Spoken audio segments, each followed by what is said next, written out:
So here I am. I am very happy to be here with two of the leading experts of GDPR. And for those of you that read my blog post last week, I went through some of the basics of it, the who, what, when, where, why, how, for communications pros. But obviously, there's a lot of nuance to it. There's a lot of things that in our area of communications we don't quite understand, but we need to be able to be knowledgeable about to lead these things for our organizations and our clients. So I have the pleasure of having two wonderful gentlemen here with me who do have the answers to those questions that we can talk to a little bit further about this regulation and how it will affect you as a communications pro. So, gentlemen, would you please introduce yourselves briefly for our audience?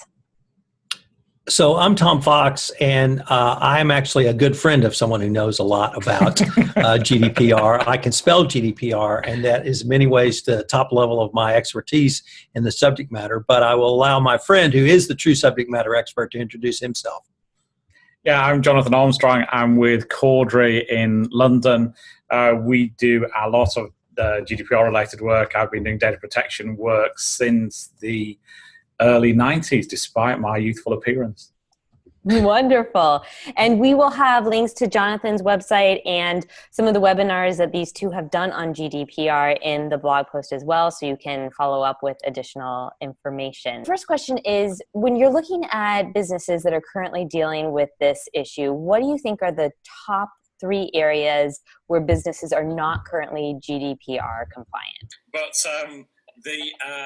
the main thing, I think, for any communications professional from the get-go is to, if you can't be credible, then appear credible. Mm-hmm. So the demand from most business leaders is that they're engaging with communications professionals who at least look like they know what they're talking about. And we've just, I'm in Texas here with Tom, we've just done a presentation of somebody who pitched GDPR services, but called them GPRD services. Ooh. So there is a threshold you've got to have to be credible. But assuming you've got through that threshold, I think the 3 big issues for most communications professionals at the moment are firstly transparency. Human nature is that we often like to tell people the good stuff and not necessarily the bad. So let's say, for example, we're looking at marketing a new app. Then we might tell people, the cool features that we think they will like. We might not tell them the fact that we're tracking them everywhere we go. We're selling that data. And by the way, we're also getting battery strength on their mobile phone because we know people pay more when they're stressed because their battery's low. So transparency is always, I think, going to be number 1. Linked to that in some respects is consent. So for most of what we're trying to do with people, we need their consent. We can only have a valid consent if it's what's called full and informed consent. So we've got to be transparent with them. We've got to tell them exactly what we're doing with the data to get their consent. Otherwise, consent isn't valid. As I said, I'm here with Tom in Texas, so I guess it's probably a Texas phrase. If not, it should be. Consent isn't the only horse in the rodeo. You can legitimize what you're doing with data on some other basis. But for most communications professionals, consent is going to be the thing that they're going to rely on to legitimize the use of data. And then the third thing I'd say is look at where you got that data from in the first place.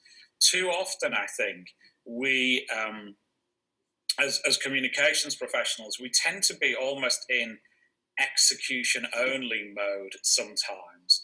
So we might have a co-worker who's been to a conference and they come back with an Excel spreadsheet or 45 business cards with an elastic band wrapped around them, and they say, pitch these people the white paper we've just done, or make sure that they sign up for the webinar that we're doing a week Wednesday. And oftentimes we go immediately into execution only mode without saying, where did you get these business cards from? Or was the conference organizer entitled to give you this list of delegates? And oftentimes, unfortunately, when we ask this question, we find out that, yeah, actually, I'm friends with Dave, the conference organizer, and no, they never got consent, but basically I took him for a drink when the conference was over, and I said, Dave, you could do me a real favor by giving me the delegate list, and he said, yeah, sure, but pretend it didn't happen. Or we've got business cards by having, I guess you call it the same, a goldfish bowl. So we put a goldfish bowl in the middle of the stand. We've said to people, you can win, some meaningless piece of electronic equipment that people didn't want anyway, if you put your name in the hat, and we've used that to get leads, and that causes all sorts of other difficulties as well, as to if people enter, put their business card in a drawer to get a pair of iPhone speakers, did they really think that they were signing up for you, pestering them until the day they died? So oftentimes we've got to look forensically, I think, at where the list of names is coming from, where the data's coming from that we're sweating. That's obviously the same in a social media environment as well. We've got somebody coming into the organization who says, I've got 1,000 contacts on LinkedIn, let's mail to them. We've got to ask the question whether that's the appropriate thing to do. That's great. So Laura, from my perspective, and picking up on what Jonathan said, I would say the 3 key points I would raise are: 1, GDPR may apply to you in a way you hadn't thought of. If you have consumer data, you may understand or appreciate fully the applicability of the law to yourself. But if you're a service provider, such as a communications professional, you may not understand that a customer's business card or a potential customer's business card may have GDPR implications. Number 2 is you have to have a process in place to deal with these issues. You don't have a process in place, you don't know what rules to follow when this situation comes up, which brings up number 3, you have to train your employees. And whether it's yourself researching this so you can explain it to your client base, or you explaining it to others of your client base in a training. Training employees, all employees, and those at high risk of GDPR violations is going to be critical. Great. That's really great. And so that kind of actually leads to my next question. Say we have, most communicators have clients and they have a whole database with a list. They don't necessarily know where a lot of these names have come from. They've maybe inherited it, or it's gone through processes that are not GDPR approved at this point. What's the best way to move forward for them? What's the best next step? Do they need to get everyone to re-opt in? Or how do they move forward knowing that they probably have a list of unknown origin? I think this is a truly challenging question. And we, as Tom knows, we run a network for some organizations where they share information on current challenges with us and with each other in a sort of hosted setting. And it's remarkable how you see problems increase, the same problem in multiple organizations. The January problem was, should I appoint a data protection officer? The sort of end of March, beginning of April problem is definitely that. I think a lot of people are doing very poor jobs at trying to legitimize their using old databases, but the regulators aren't really that forgiving on it. As well as GDPR, there is other legislation at play here, and the name of that legislation differs in different countries in the EU. In the UK, it's known as the PECR regulations, PECR, and they are regulations that govern marketing via electronic means. So you've often got to look at PECR and GDPR hand in hand. So to give you one example, and by the way, the UK data regulator is also the regulator for PECR as well as for data protection. So to give you one example, a airline company decided that it wasn't quite sure whether they'd got appropriate consents from people to mail at them, which would survive post-GDPR. So they tried to do a campaign to get those people to re-opt in, as you said. They decided that the response rate was going to be low, and obviously as communications professionals, you'll have a gauge as to how low that might be, but it might be 2 or 3 or 4%. for a campaign to get people to re-opt in. So they decided to try and up their chances by incentivizing the opt-in.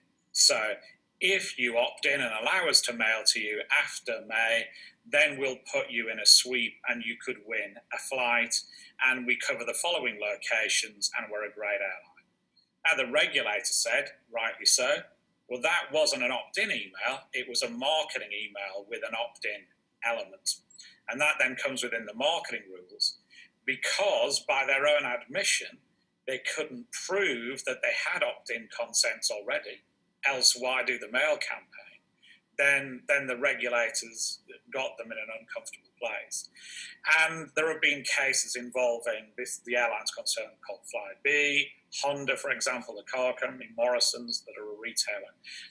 And last time I looked at the regulators' figures in the UK alone, there are about 180 current investigations against people who are trying to clean up their list or do some other form of electronic marketing that doesn't comply with PECA. So that's a really dangerous thing to do. You know, if you're unsure about your database and how you acquired it and whether you got consent, the only safe thing to do is to destroy the list and start again. For most organizations, that's not a step they want to take. So they're going to have to look at a risk-based analysis of how likely they are to get into difficulty. So you can send what I would call love emails. You can send emails to people to say, we love you, we've really enjoyed communicating with you, we want to do that after May as well. Please will you opt in?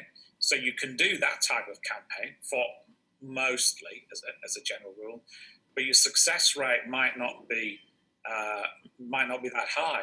Usually, of course, it's a reflection of the content that you've previously provided to people. So what, as communications professionals, will want to be doing in the next month is making sure that the next points of communication we have with them are absolutely tip top. You want to be selling them the best white paper you've ever sent them. You want to be sending them an invitation to the most focused webinar you've ever done in your life, because you're going to be judged on your last 2 or 3 points of contact. If you are going to do a re-opt-in campaign like that, you're going to be judged on your latest work. So make sure that's truly excellent. For some businesses, they're taking the view that actually we're going to do a risk-based analysis and we're still going to use an old list and not ask people to opt in again. We're going to amplify the opt-out. So we're going to put bigger letters saying, here's how to opt out. We might put some wording around GDPR in that. But for most organizations, what they do will be a reflection of the risk they're prepared to take and how good their relationship is with customers already. And Laura, I would just add that it can't actually, I view it as an opportunity, because if you do, as Jonathan said, and put together 2 or 3 or 4 really top pieces of content, you offer that content with no strings attached. I think it gives you the opportunity to re-engage with your client/customer base in a way that they will appreciate, and it may actually make you take your game up a notch. That's such an excellent point, Tom. And that's actually something we were talking about internally. I think if anything, this is only going to almost force communicators to do a better job at their email marketing, because if they don't, they have a higher risk. So that's a really good point, and good for everyone to keep in mind. It should be something they are open to and look forward to as an opportunity versus kind of being nervous about. Yeah, and by the way, I think across the board, I mean, that's a great point. I know it's a cliched thing to say, but we need to narrowcast, not broadcast. That's particularly so in GDPR. So I'll give you just one example. We've done some work with a global telco. They basically create leads for themselves at trade fairs.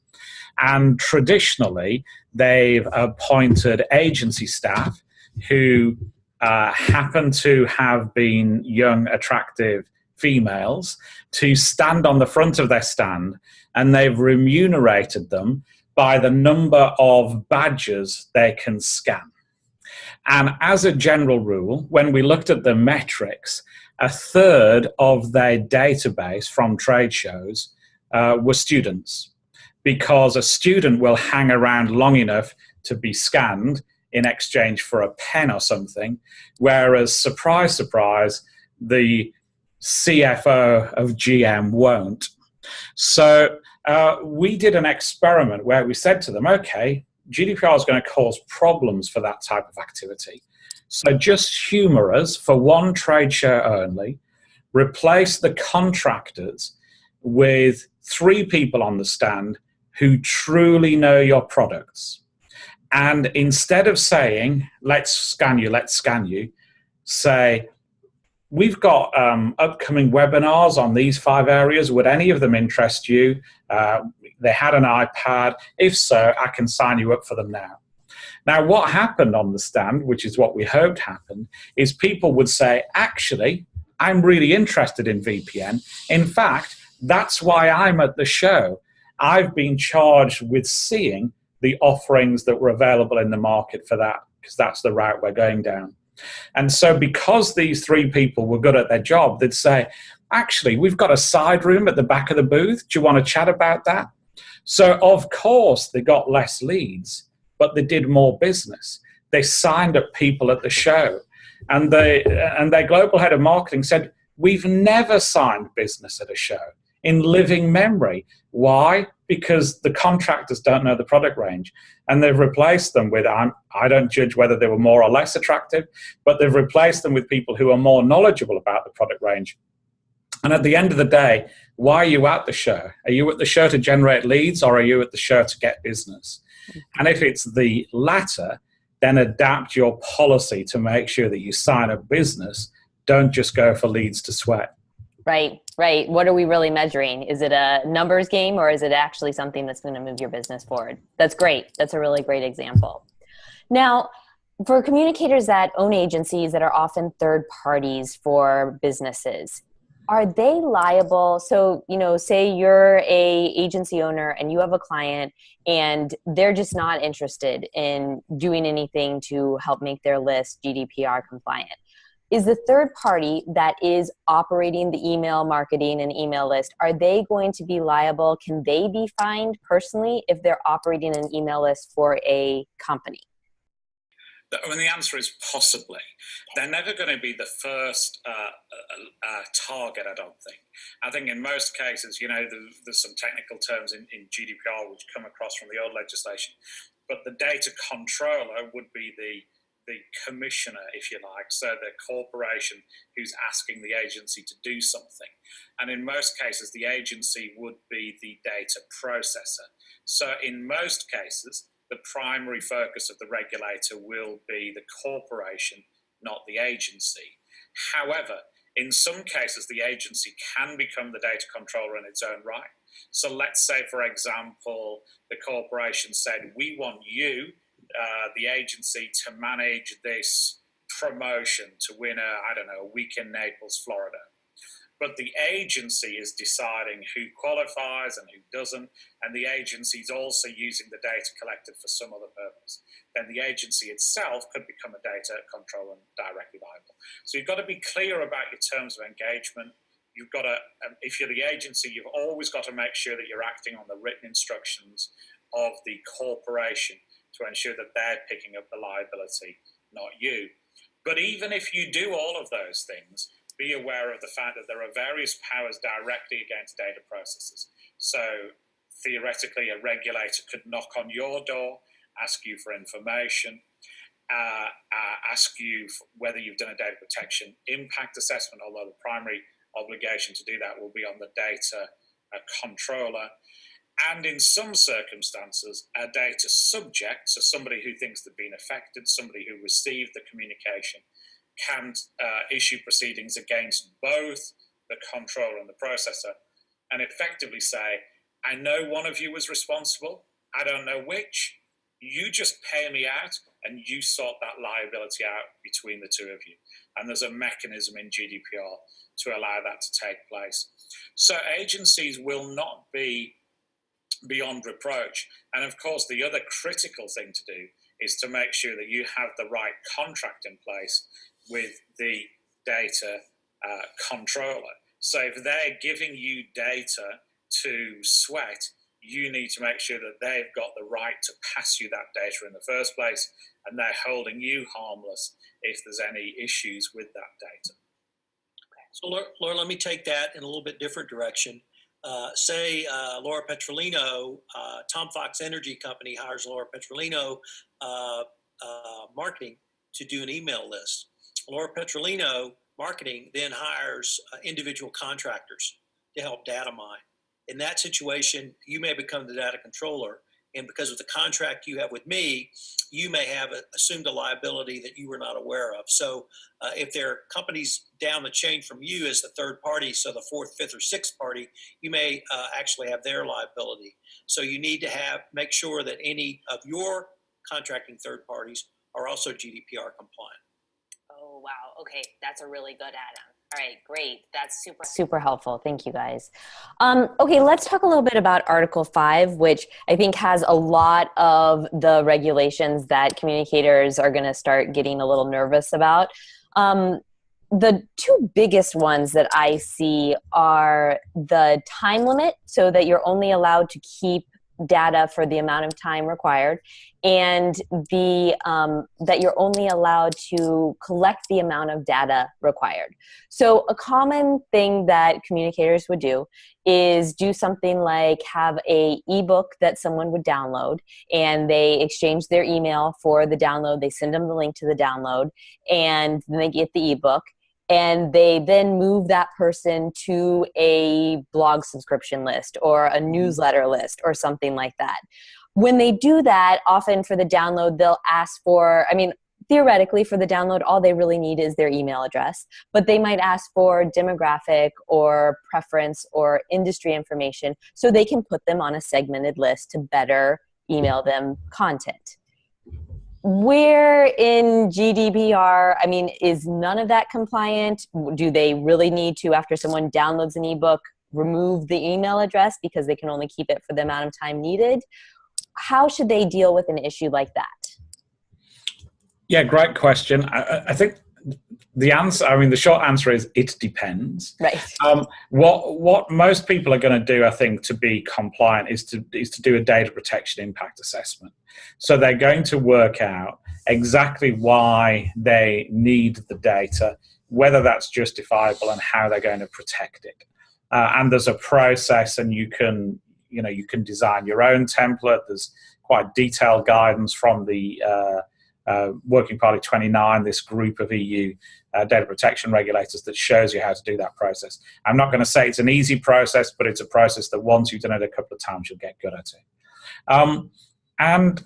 And you can, subject to certain exceptions, have a fair exchange. You can say to people,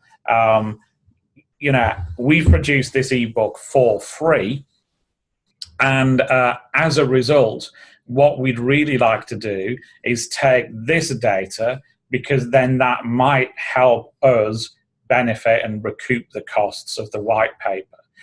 You've got to be and you can do that under the existing rules. You've got to be much more cautious about that under GDPR.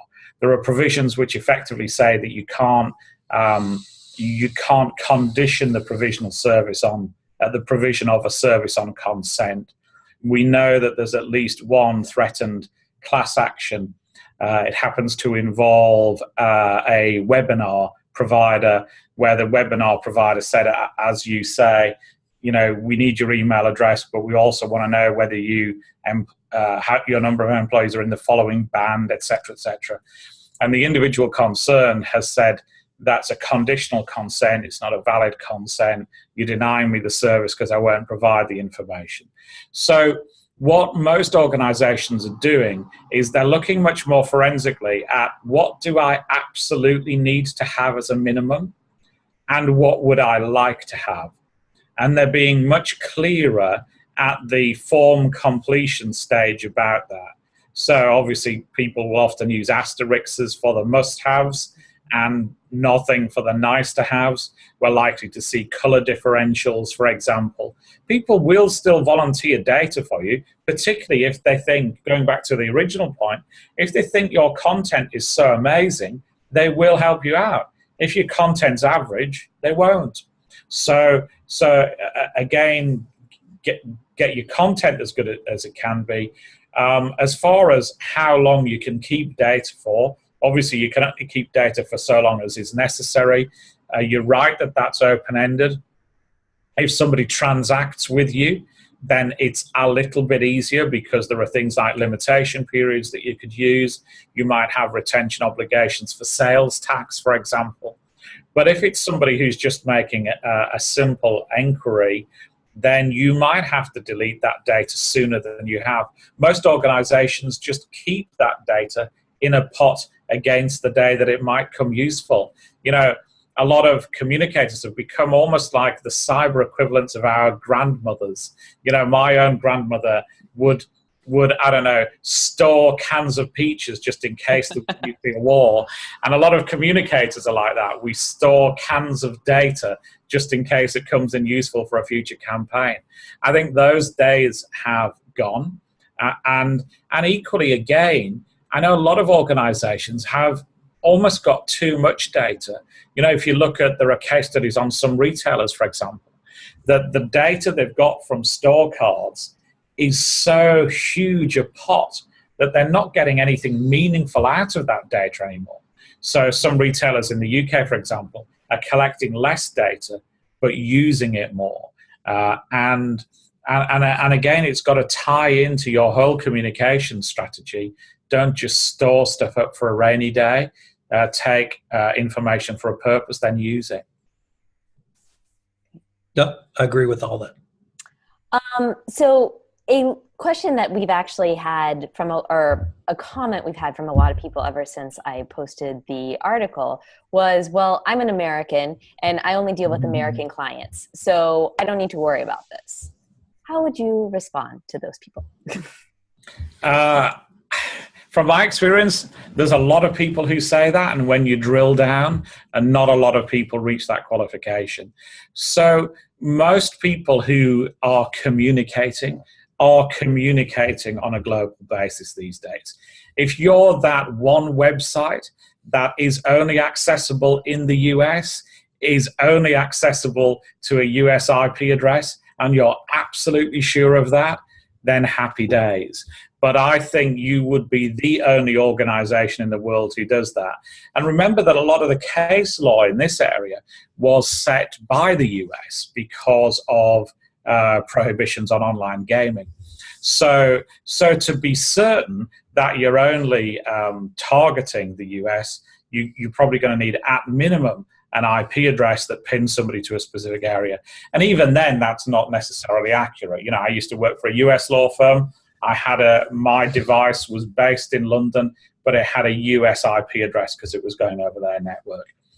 And then the other thing I think that's breaking news at the moment is, of course, we're looking at the play out of the Facebook Cambridge Analytica debacle.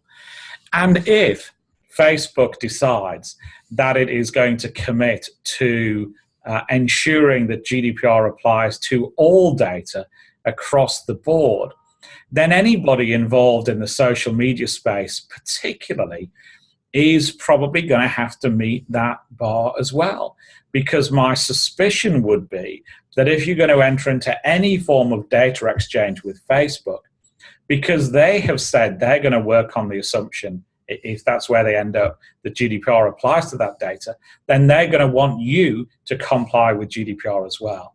So there is probably one or two businesses in, I don't know, Hackensack, who only repair wheels on wooden carts, who won't have to think about GDPR.